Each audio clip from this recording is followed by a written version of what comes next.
देखिए student, question number 23 हमसे क्या कह रहा है। 10 से कम विषम क्रमागत संख्याओं या क्रमागत विषम संख्याओं के ऐसे युग्म ज्ञात करो जिनके योग 11 से अधिक हों।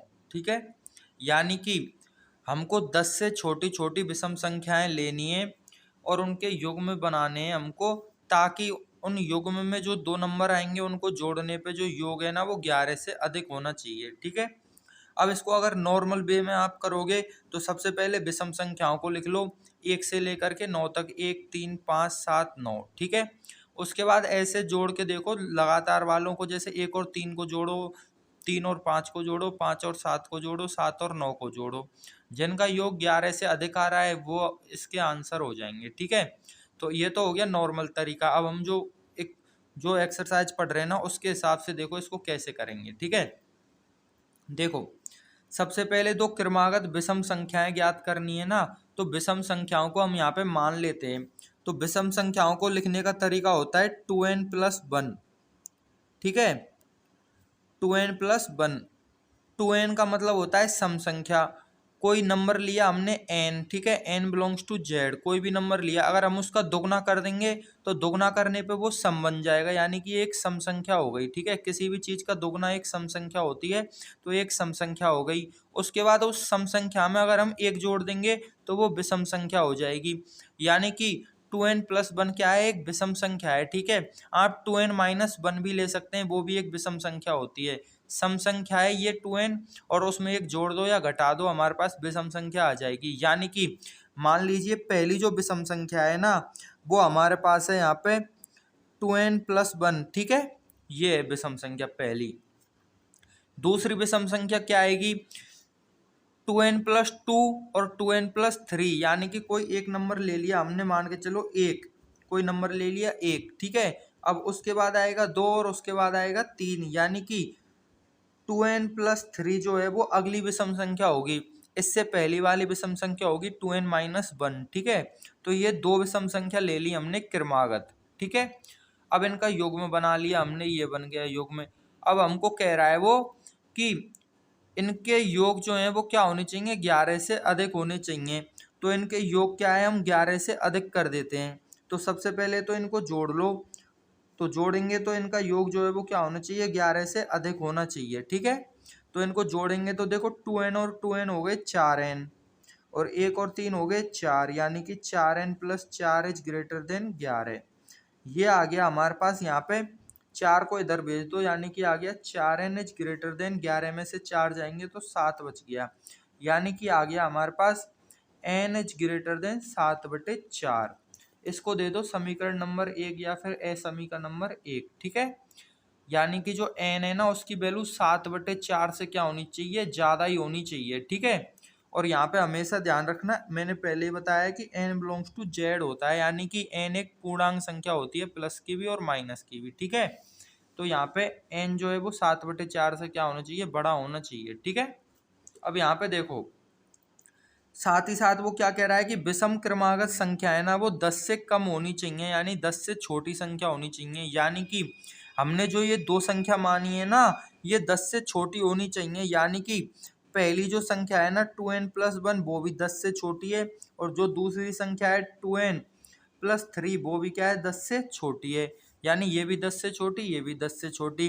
तो हमको चाहिए n की वैल्यू, तो यहाँ से n की वैल्यू अगर हम निकालेंगे तो वो हो जाएगी हमारे पास 10-1 हो जाएगा, इधर 10-1 हो गया, और जो 2 है ना वो नीचे चला जाएगा, यानी कि 10-1/2, यानी कि ये आ गया हमारे पास 9/2।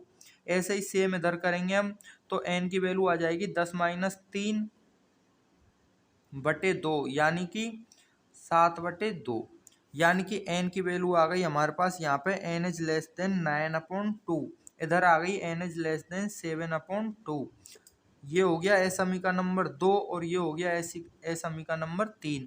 अब यहाँ पे देखो ये जो तीनों अगर आपको दिखानी होगा ना तो सॉरी एक बार और देख लो, जो 2n+1 है ना वो क्या है, 10 से छोटा होना चाहिए, यहाँ पे लिखा हुआ है ऊपर। ठीक है, तो n की वैल्यू आ जाएगी, यहाँ पे 1 को इधर भेजेंगे तो 10-1 हो गया, और 2 को नीचे भेजेंगे तो ये ऐसे हो गया, तो 9/2 आ गया, यानी कि n की वैल्यू 9/2 से छोटी होनी चाहिए। ठीक है, इधर देखो सेम चीज करने पे n की वैल्यू आ रही है 7/2 से छोटी, यानी कि हमारा जो n है ना वो इन तीनों कंडीशन को क्या करना चाहिए, फॉलो करना चाहिए। 7/4 से बड़ा होना चाहिए और 7/2 से छोटा होना चाहिए और 9/2 से छोटा होना चाहिए। ठीक है, इन तीन कंडीशन को फॉलो करना चाहिए। ठीक है, अब यहाँ पे देखो सबसे पहले इनको संख्या रेखा पे बनाते हैं हम, ताकि हमको पता चले कि तीनों कंडीशन कहाँ पे जो है फॉलो हो रही हैं, कौन सी जगह है वो इस दुनिया में जहाँ पे तीनों कंडीशन क्या है फॉलो हो रही हो। ठीक है, तो संख्या रेखा बना लो। अगर आपको पता नहीं चल रहा कि ये वैल्यू कहाँ पे है तो देखो इनको लिख लो एक बार सॉल्व करके। अगर 7 में 4 का भाग देंगे तो एक बार जाएगा, उसके बाद 3 आ जाएगा और 3 में अगर हम 4 का भाग देंगे ना तो 7 और 5 आएगा। ठीक है, यानी कि 1.75 आ गया। इधर अगर 9 में 2 का भाग देंगे ना तो 4.5 आ जाएगा, यानी 4.5 आ जाएगा। इधर अगर 7 में 2 का भाग देंगे तो ये आ जाएगा 3.5, यानी कि 3.5। ठीक है, ये चीज आ गई। अब इनको संख्या रेखा पे बना लो। अब देखो ये सब प्लस की आ रही है तो मान के चलो यहाँ पे 0 है और यहाँ पे 1 है, यहाँ पे 2 है और यहाँ पे 3 है और यहाँ पे 4 ले लो और इधर ले लो 5। ठीक है, 1 2 3 4 और 5 इस प्रकार से।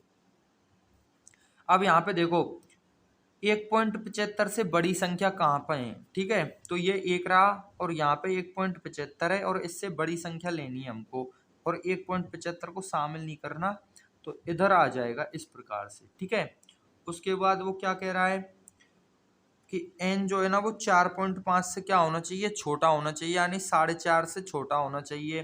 तो 5 ये रहा, 4 ये रहा, 4.5 इसके बीच में आ जाएगा, यहाँ पे बना रहे हैं ऊपर। ठीक है, और 4.5 से क्या लेना है, छोटा लेना है, यानी कि इधर की साइड। ठीक है, ऐसे। अगला देखो 3.5 से छोटा लेना है तो 3 ये रहा, 4 ये रहा, 3.5 इनके बीच में आ जाएगा, यानी मान लो यहाँ पे है तो 3.5 से छोटा लेना है, यानी कि ये भी इधर ही हो जाएगा। ठीक है, अब ये तीनों कंडीशन वहां पे फॉलो होंगी, यानी वहां पे संतुष्ट होंगी ये जहाँ पे ये तीनों लाइन मिल रही होंगी, मतलब जहाँ पे इनका जो है सेम जोन होगा। ठीक है, अब यहाँ पे देखो अगर हम इस लाइन को देखें तो इस लाइन का जो हल क्षेत्र है ना वो यहाँ से और इधर है, इनका यहाँ से और इधर है और इसका यहाँ से और इधर है। अगर हम इस 20 वाले पोर्शन को देखें, इस वाले पोर्शन को देखें तो यहाँ में इस पोर्शन के अंदर तीनों लाइन आ रही हैं। ठीक है, यानी कि ये जगह ऐसी है जहाँ पे जो है ये तीनों कंडीशन क्या हो रही हैं, फॉलो हो रही हैं। ठीक है, तो इस जगह का नाम क्या है, तो इस जगह का नाम है, देखो इधर वाला बिंदु तो है 1.75 है ना, यानी कि ये 7/4, तो यहाँ तो हो गया 7/4। ठीक है, और इधर हो गया ये कितना है, यहाँ पे 3.5 था ना, यानी कि 7/2 था। ठीक है, यानी कि आ गया हमारे पास n बिलोंग्स टू 7/4 7/2, यानी n की जो वैल्यू है वो 7/4 और 7/2 के बीच में होनी चाहिए। अब हमने आपको शुरुआत में ही बताया है कि n है वो एक पूर्णांक संख्या है, तो 7/4 और 7/2 के बीच में कौन कौन सी पूर्णांक संख्या आ रही है, 2 आ रही है और 3 आ रही है, यानी कि n की वैल्यू 2 और 3 है हमारे पास। ठीक है, तो अब देखो हमको संख्याएं निकालनी है, तो संख्याएं हैं हमारे पास, हमने शुरुआत में मानी थी 2n+1 और 2n+3। ठीक है, ये रही संख्या। ठीक है, अब हमको n की वैल्यू हमारे पास अभी आई थी 2 और 3 आई है। ठीक है, तो n = 2, 3। तो एक बार n की वैल्यू 2 रख के देख लो, तो यहाँ पे जब n बराबर 2 ले रहे हैं हम, ठीक है, तो 2 × 2+1, 2 × 2+3, तो आ गया हमारे पास आंसर 2 दूनी 4 और 1 5, 2 दूनी 4 और 3 8, सॉरी 4 और 3 7। ठीक है, अब यहाँ पे देखो 5 और 7 कितने हो गए, 12 है, यानी कि 11 से ज्यादा हो रहा है कि नहीं हो रहा, हो रहा है, यानी कि बिल्कुल सही आंसर है। दोबारा n = 3 लेके देख लो, जब n = 3 लेंगे तो 2 × 3+1 और 2 × 3+3, तो 3 दूनी 6 और 1 7 आ गया और 3 दूनी 6 और 3 9 आ गया, यानी कि 7 और 9 हो गए 16, और 16 भी क्या आ रहा है हमारा, 11 से बड़ा आ रहा है, यानी ये भी सेम आंसर है। यानी कि 2 ग्रुप बन गए हमारे पास, 5 और 7, 7 और 9, जो 11 से बड़े आ रहे हैं जोड़ने पे और क्रमागत भी है, 5 के बाद विषम संख्या 7 और 7 के बाद विषम संख्या 9। ठीक है, तो इस प्रकार से ये जो क्वेश्चन है ना वो सॉल्व हो गया। जैसे जैसे क्वेश्चन में दे रखा था वैसे ही हमने कंडीशन लगाई है यहाँ पे, ठीक है। आराम से आप इसको देख सकते हैं, कोई मतलब वो नहीं है। देखो बहुत ही अच्छे से एक्सप्लेन हुआ है ये क्वेश्चन, ठीक है। अब देखते हैं नेक्स्ट क्वेश्चन। देखिए स्टूडेंट, क्वेश्चन नंबर 24, क्रमागत सम संख्याओं के ऐसे युग्म ज्ञात करो जिनमें प्रत्येक 5 से बड़ा तथा योगफल जो है वो 23 से क्या होना चाहिए, कम होना चाहिए, ठीक है। तो देखो क्रमागत सम संख्याएं लेनी है, ठीक है। तो देखो किसी भी संख्या का दुगुना क्या होता है, एक सम संख्या होती है। तो मान लो n कोई संख्या है और उसका दुगुना क्या हो गया 2n, ये एक सम संख्या हो गई। अगर ये एक सम संख्या हो गई तो अगर हम इसमें 2 जोड़ देंगे तो इससे अगली वाली सम संख्या आ जाएगी, यानी कि मान के चलो 2n+2 जो है इससे अगली वाली संख्या हो गई। तो ये दोनों सम संख्या क्या हो गई, क्रमागत हो गई, ठीक है। अब वो कह रहा है हमसे जिनमें प्रत्येक 5 से क्या होनी चाहिए, बड़ी होनी चाहिए, यानी कि 2n इज ग्रेटर देन 5, यानी कि n इज ग्रेटर देन 5/2। उसके बाद 2n+2 इज ग्रेटर देन 5, यानी कि n इज ग्रेटर देन 5-2/2, यानी कि n इज ग्रेटर देन 3/2। यानी कि n की जो वैल्यू है वो आ गई हमारे पास 2.5 से बड़ा और 1.5 से बड़ा, यानी कि n जो है वो 2.5 से बड़ा और 1.5 से बड़ा होना चाहिए, ठीक है। तो इनको तो दे दो इक्वेशन नंबर फर्स्ट, सेकंड, ठीक है। अब वो हमसे क्या कह रहा है कि उन दोनों संख्याओं का योगफल जो है वो 23 से क्या होना चाहिए, कम होना चाहिए। यानी कि पहली संख्या ये रही 2n प्लस दूसरी संख्या 2n+2, इनका जो योगफल है वो 23 से क्या होना चाहिए, कम होना चाहिए। तो 4n+2 हो गया ये। तो 4n+2 इज लेस देन 23, यानी कि n 4n is less than 21, ठीक है। यानी कि n इज लेस देन 21/4, इस प्रकार से, ठीक है। अगर इसको सॉल्व करेंगे ना हम तो 4 का भाग देंगे अगर हम 21 में तो 20 में जाएगा, 5 बार पॉइंट लग जाएगा। उसके बाद 100 में जाएगा 25 टाइम, ठीक है, यानी 5.25 आ गया। तो इस प्रकार से जो है हमारे पास n के लिए ना 3 समीकरण आ गए, या 3 समीकरण आ गई, ये वाली और ये वाली, ठीक है। अभी थोड़ी देर पहले किया था, n का हम वो वैल्यू लेते हैं जिसमें ये तीनों जो है संतुष्ट हो रही हो, ठीक है। तो जल्दी से संख्या रेखा बना लेते हैं, ठीक है। देखो मान के चलो ये संख्या रेखा बना ली हमने इस प्रकार से, ये 5.25, तो मान देखो यहाँ पे 1.5 और ये कितना है, सॉरी 2.5 और 1.5, ठीक है। तो यहाँ पे मान के चलो 1 है, इधर मान लो 2 है, इधर मान लो 3 है, इधर मान लो 4 है और इधर मान लो 5 है, और इसको थोड़ा और बढ़ा लो, यहाँ पे मान लो 6 है, ठीक है, इस प्रकार से। अब हमसे क्या कह रहा है, n जो है वो 1.5 से क्या होना चाहिए, बड़ा होना चाहिए। तो यहाँ पे 2.5 है और 2.5 से बड़ा होना चाहिए n इधर की साइड, ठीक है। फिर कह रहा है n जो है वो 1.5 से बड़ा होना चाहिए। तो 1.5 1 और 2 के बीच में यहाँ पे है, तो 1.5 से बड़ा होना चाहिए इधर की साइड। फिर वो हमसे कह रहा है कि जो n की वैल्यू है वो 5.25 से छोटी होनी चाहिए। तो 5 यहाँ पे और 5.25 यहाँ पे, ठीक है। तो इससे छोटी होनी चाहिए, यानी ये 5.25 है तो इससे छोटी होनी चाहिए इधर की साइड, ठीक है। अब ऐसी जगह ढूंढो जहाँ पे तीनों लाइन मिल रही हो, यानी सेफ जोन जो इनका है, ठीक है। तो देखो अगर हम ये जगह देखें और ये जगह देखें यहाँ पे, तो इसके बीच में तीनों लाइन मिल रही हैं, यानी कि ये जो जगह है ना वो इस और इस तीनों असमीकाओं को संतुष्ट करेगी। अब हमने आपको पहले ही बताया था कि ये जो n होता है और ये n होता है, ये होता है एक पूर्णांक संख्या। तो इस लाइन के और इस लाइन के बीच में कौन कौन सी पूर्णांक संख्या आ रही हैं, 3, 4 और 5, यानी कि जो n है उसकी वैल्यू आ रही है हमारे पास 3, 4 और 5। तो यहाँ पे हम लिखेंगे n इज इक्वल टू 3, 4, 5। अब n की वैल्यू 3, 4 और 5 आ गई, ठीक है।